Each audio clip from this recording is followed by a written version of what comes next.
Ֆակտորը եմ։ Շնորհակալություն, պարոն Հովհաննիսյան, դուք ասում եք կան ստորագրված փաստաթղթեր եւ պետք է դրանից ելնենք, բայց կա խոսույթ, որը չի համապատասխանում այդ թղթերին, սա արդյոք մտահոգիչ է թե ոչ հայկական կողմի համար, այսինքն ինչ է առաջարկվում, որ ամեն անգամ ասում են կա օգոստոսի ստորագրված փաստաթղթեր, այսինքն երբ Ադրբեջանից դրանից շեղող հայտարարություններ են լինում, ինչ անենք, չլսելու տանք, անցնենք առաջ, սա ինչ խնդիր է դուք այստեղ տեսնում, պարոն Խանդանյան, թուրքական կողմը հայտարարեց, որ պետական ավիաուղիները թռիչքներ են իրականացնելու Երևան, այս մասով ինչ կարող եք ասել, կա արդյոք նոր զարգացում Երևանի եւ Անկարայի միջև սահմանների եւ այլ մյուս նախկինում ձեռք բերված պայմանավորվածությունների հետ կապված թե ոչ, եւ խաղաղությունը հայտ 1.5 ամս կա արդեն ոնց է աճը մեծանում է զարգանում է եւ եթե այո ապա ինչպես օրինակ ինչ առաջընթացներ կան նախաստորագրված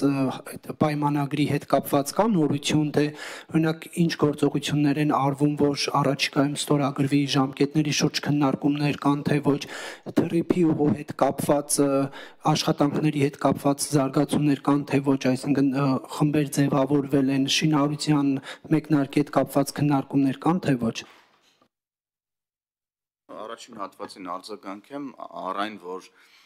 մենք ասում ենք որ պետք է ելնել միայն ստորագրված փաստաթղթերից եւ յուրաքանչյուր խոսույթ պետքա լեգիտիմ լինի եւ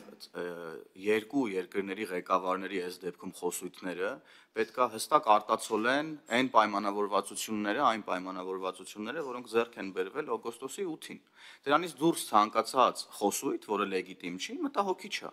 Եվ ձեր հարցադրումն առայն թե մենք ինչ պետք է անենք չլսելու տանք եւ անցնենք առաջ, ոչ։ Ես նաեւ զարմացած եմ ձեր հարցից, որովհետեւ Հայաստանի Հանրապետության ղեկավարը թե ՄԱԿ-ի, ուրեմն գլխավոր ամբիոնիստ թե ԵԽԽՎ-ի նիստի ժամանակ հստակ արձագանքեց այդ խոսույթներին եւ իր մտահոգությունը հայտնեց եւ նաեւ հրապարակային հարցադրում ուղղեց Ադրբեջանի նախագահային առայն թե ինչի մասին է այդ խոսույթը, ինչից հետո նաև Կոպենհագենում տեղի ունեցավ հանդիպում, ինչից հետո ուրեմն հաղորդագրություններ տարածվեցին երկու երկրների կողմից եւ ես զարմացած եմ թե ինչու եք դուք հարցնում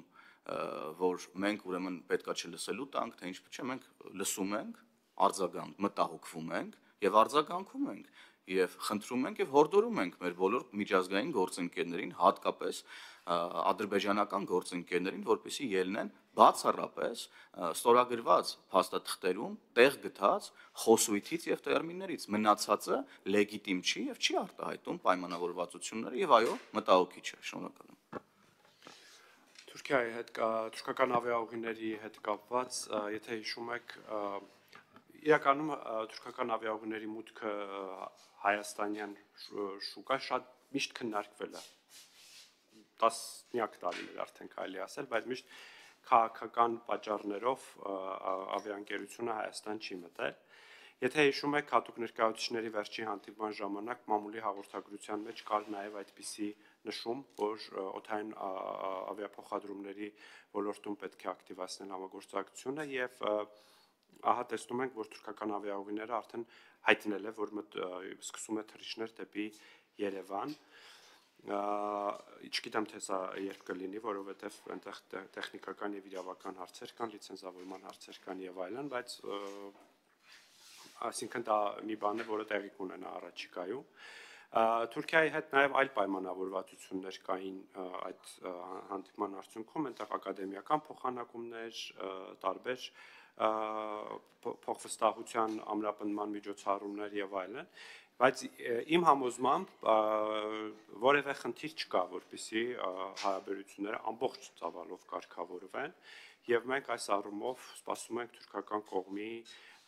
գործուն քայլերին, որովհետեւ Հայաստանի եւ Թուրքիայի միջև, Հայաստանի Հանրապետության եւ Թուրքիայի Հանրապետության միջև չկան հարաբերությունների կարգավորման համար խոչընդոտներ Ինչ վերաբերվում է TRIP-ին եւ օգոստոսի 8-ի հետ օգոստոս 8-յան զարգացումներին, պետք է նշեմ, որ Ամերիկայի Միացյալ Նահանգների հետ քննարկումներ են տեղի ունենում, պետք է աշխատանքային խմբեր կամ պատվիրակություններ կան Հայաստան, որոնց հետ պետք է քննարկվեն կամ արդեն իսկ քննարկվել են թրիփի տեխնիկական մանրամասները, ուսումնասիրվեն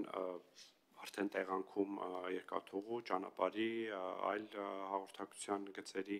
անցկացման հնարավորությունները, մանրամասները։ Տրամաբանությունն այն է, որ պետք է ստեղծվի հայ-ամերիկյան կոնսորցիում, որը կհաստատի այդ մոդելները եւ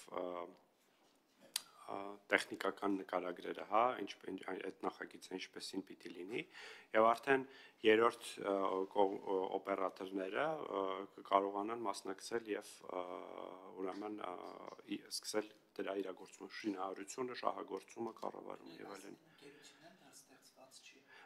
Ընկերությունը ոչ դեռ ստեղծված չէ, պետք է ստեղծվի եւ ենթադրում գրանցվի Հայաստանի Հանրապետությունում, այսինքն այդ իրավական պրոցեդուրան դեռ արված չէ։ 24 News